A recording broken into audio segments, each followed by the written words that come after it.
Congressional record published Friday, June 27, 2025. In the Senate today, no legislative sessions were held. Attention remained on committee reports and regulatory updates from federal agencies. Turning to the House of Representatives, members honored notable individuals and addressed key issues. Representative Rudy Yakim, a Republican from Indiana, recognized two valued staff members. He praised Michael Cron, his legislative assistant, for his dedication and contributions to Veterans Affairs and national security policy. Cron played a key role in advancing legislation supporting service members and mental health care for disabled veterans.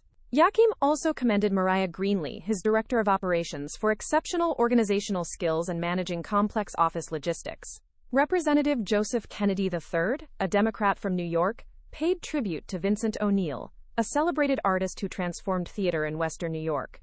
O'Neill co-founded the Irish Classical Theatre Company in Buffalo and was renowned for his one-man show inspired by James Joyce. His legacy includes mentoring generations of actors and elevating Buffalo's cultural scene. Representative Jesus Garcia, a Democrat from Illinois, honored Brian Johnson, CEO of Equality Illinois, for nearly a decade of leadership advancing LGBTQ+ civil rights. Garcia highlighted Johnson's efforts to protect inclusivity amid ongoing attacks on the community. Representative Tom Emmer, a Republican from Minnesota, solemnly remembered former Minnesota Speaker Melissa Hortman and her husband Mark, victims of a brutal politically motivated attack. Emmer condemned the violence and called for prayers for injured Senator John Hoffman and his family. He praised Hortman's bipartisan leadership and dedication to Minnesotans. Congresswoman Nanette Berrigan, a Democrat from California, opposed proposed restrictions on provider taxes in the GOP reconciliation bill. She warned that Medicaid cuts would harm millions of children, parents, and seniors, while benefiting billionaires. Berrigan cited state-specific impacts and criticized dismissive remarks by Senate Republicans regarding healthcare losses. Representative John Rose, a Republican from Tennessee, spoke in support of the One Big Beautiful Bill Act. He emphasized its potential to boost economic growth, preserve manufacturing jobs, and increase family incomes through tax relief and support for small businesses. Rose urged swift Senate passage. Ms. Stacey Plaskett, a Democrat from the Virgin Islands, discussed Emancipation Day on July 3. She highlighted ongoing challenges faced by U.S. territories lacking full voting rights, and announced plans to introduce legislation addressing inclusion and representation. Representative Joe Norman, a Republican from South Carolina, recognized Melinda Woodhurst for outstanding veteran service in York County. He praised her leadership in improving transportation and volunteer programs supporting disabled veterans. Representative Mayra De La Cruz, a Democrat from Texas, honored the Palmhurst Police Department on its 20th anniversary for dedication to public safety and community engagement. Representative Buddy Carter, a Republican from Georgia, celebrated the 55th anniversary of the Federal Law Enforcement Training Center and honored retiring U.S. Marshal David Lyons for decades of public safety service. Carter also recognized Justin Thomas Jr., a standout baseball player from Savannah, Georgia, and Jamie Dupree, for 45 years of distinguished Capitol Hill reporting despite health challenges. Congresswoman Rashida Tlaib, a Democrat from Michigan, raised concerns about surveillance pricing in grocery stores. She criticized practices that charge different prices based on data collection and called for legislation to ban such tactics that harm consumers and raise privacy issues. Tlaib also addressed gun violence as the leading cause of death among American children and teenagers. She introduced the Safe Storage Saves Lives Act, requiring gun locks with every firearm sale as a common-sense safety measure. Additionally, she honored Matthew Fisher, a Purple Heart recipient and veteran mentor. Representative Seth Magaziner, a Democrat from Rhode Island, urged restoration of funding for life-saving nutritional aid, like Plumpynut, used worldwide to combat malnutrition. He criticized delays in funding despite promises and highlighted concerns over immigration enforcement policies targeting nonviolent individuals. Representative Becca Balint, a Democrat from Vermont, condemned immigration and customs enforcement tactics arresting immigrants immediately after court hearings. She called for protecting constitutional rights and urged bipartisan opposition to secret arrests. Representative Doug LaMalfa, a Republican from California, addressed high gas prices in California driven largely by state taxes and fees. He warned about refinery closures threatening fuel supply and criticized mandates increasing business costs. Representative Mike Flood, a Republican from Nebraska, discussed housing shortages and praised expanded tax credits in the One Big Beautiful Bill Act, aimed at increasing workforce housing availability. He also recognized Randy Gates for decades of dedicated municipal financial leadership. Representative Andrew Ozaki was honored by Congressman Flood for a distinguished 43-year journalism career covering Nebraska politics and sports. Representative Jimmy Panetta, a Democrat from California, paid tribute to Mike Rotkin's long public service in Santa Cruz, as mayor and council member known for activism and civility. Representative James Moylan, a Republican from Guam, commemorated War Survivor Remembrance Day, honoring resilience during Japanese occupation. Representative Ayanna Pressley, a Democrat from Massachusetts, called for relentless commitment to peace amid global conflicts. Representative Mark DeSaulnier, a Democrat from California, opposed proposed Pell Grant cuts that would harm low-income students relying on financial aid. Representative Ramon Luis Rivera was celebrated on his 96th birthday by Representative Hernandez of Puerto Rico for transformative leadership as mayor of Bayamón.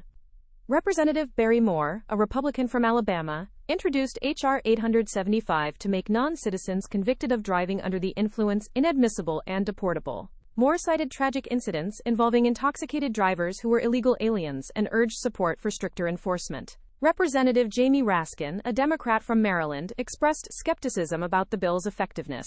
He advocated for broader road safety reforms like ignition interlock devices for all convicted drunk drivers regardless of immigration status. Representative Pramila Jayapal, a Democrat from Washington state, opposed H.R. 875, citing concerns about harsh deportation consequences for minor offenses and lack of judicial discretion. Representative Tom McClintock, a Republican from California, supported the bill, emphasizing public safety and accountability for illegal immigrants driving drunk. The House passed H.R. 875 with 246 yea votes to 160 nay votes. Representative Mark Green, a Republican from Tennessee, introduced H.R. 275, requiring monthly reports on special interest aliens encountered attempting unlawful entry into the U.S. The bill aims to increase transparency about national security risks at the border. Representative Lou Correa, a Democrat from California, opposed mandatory real-time reporting, citing national security risks in revealing sensitive enforcement details that could aid criminals. Representative Marjorie Taylor Greene, a Republican from Georgia, strongly supported H.R. 275, highlighting border security failures under the Biden administration and advocating public knowledge of special interest alien encounters. The House passed H.R. 275 with 231 yea votes to 182 nay votes after debate over transparency versus security concerns. In other House business, members introduced numerous bills addressing social equity, public safety, agriculture, energy policy, veterans affairs, financial regulations, national security, education reform, and more. In the Senate today, Senator Chuck Grassley of Iowa criticized Democratic allegations against Republicans regarding border security and law enforcement support. Senator John Barrasso of Wyoming outlined Republican economic plans focusing on tax cuts and job creation. Senator Dick Durbin of Illinois condemned the Republican reconciliation bill for deep cuts to Medicare and Medicaid while favoring billionaire tax breaks. He urged Republicans to abandon the bill due to its harmful impacts on healthcare access. Another senator criticized mass deportation policies within the bill targeting immigrants contributing positively to society. Concerns were raised about excessive fees hindering asylum seekers and restrictions on community violence prevention programs. Senator Joni Ernst of Iowa called attention to wasteful federal real estate holdings costing taxpayers billions annually. She advocated selling unused properties to reduce maintenance expenses.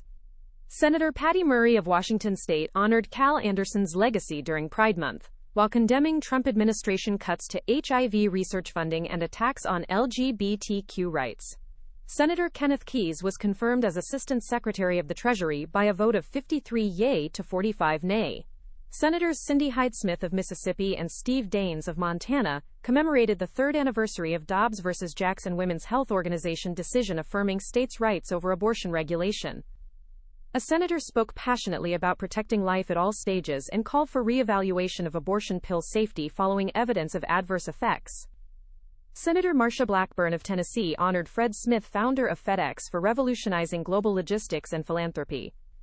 Senators Maria Cantwell of Washington and Ron Wyden of Oregon introduced legislation to strengthen critical supply chains through coordinated government efforts with industry and allies. Senator Roger Marshall of Kansas proposed term limits for the Senate parliamentarian to promote accountability after decades-long tenures. Senator Jeff Merkley of Oregon emphasized fiscal responsibility, criticizing past Republican policies increasing debt through wars and tax cuts favoring the wealthy. Concerns were raised about legislative maneuvers undermining budget integrity through altered scoring methods obscuring true costs in reconciliation bills. A senator warned against adding $37 trillion in debt through flawed legislation threatening economic stability and called for honest budgeting reforms. The Senate unanimously passed the Rural Broadband Protection Act, requiring vetting applicants seeking Universal Service Program funding to ensure responsible use of resources. The Promoting Resilient Supply Chains Act was passed with amendments adding relevant congressional committees. The act establishes working groups to assess vulnerabilities in critical supply chains related to emerging technologies and national security. It promotes collaboration with state governments and allies to enhance manufacturing resilience. Definitions clarifying terms such as critical goods, industries, infrastructure, supply chain shocks, emerging technologies including artificial intelligence and quantum computing, were adopted to guide implementation. The Senate agreed to procedural motions including recesses and appointments to military academy boards. Several executive nominations were received, including Sarah Bailey as Director of National Drug Control Policy, pending confirmation. The Senate condemned violent attacks on Minnesota lawmakers through Resolution 301, calling for unity against political violence nationwide. This concludes today's summary of congressional activities in both chambers. Thanks for listening. The full source material for this summary is in the description below.